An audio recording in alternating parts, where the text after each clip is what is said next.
ئێمە وەکو ڕاگرایەتی پەیمانگا بە خێراتنێکی گەرمتان دەکەین. زۆر خۆشحاڵین کە ئەمڕۆ دەستپێکی خوێندنی نوێیە ساڵی 2019-2020.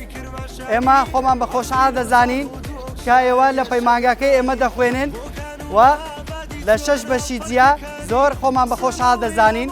ئێمە وەکو لیژنەی چالاکیەکان 6 لیژنەی تایبەتمان دروست کردووە بۆ هەر بەشێک لێرە لە پشت دەرگاکە دانراون. ئێوە دەتوانن هەر بەشە و بچێتە لای مێزی خۆی هەموو شتێک ئامادە کراوە نوێنەرتان هەیە لەوێ هەموو شتەکان بۆمان ئامادە کردوون.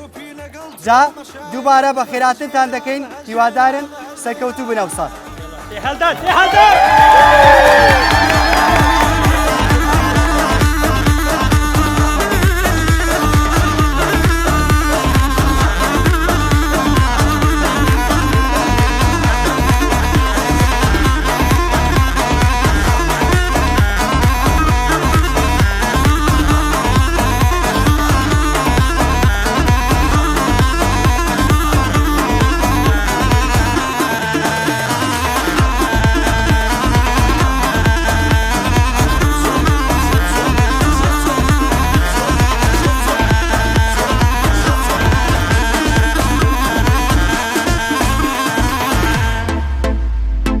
بەخێر بێن.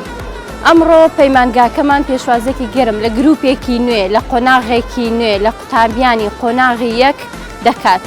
ئێمە بە مامۆستای پسپۆڕ و تاقیگەی نوێ و مامۆستای کارامە دکتۆری شارەزا پێشوازێکی گەرم لە قوتابیانی ئەم ساڵی خوێندن دەکەین.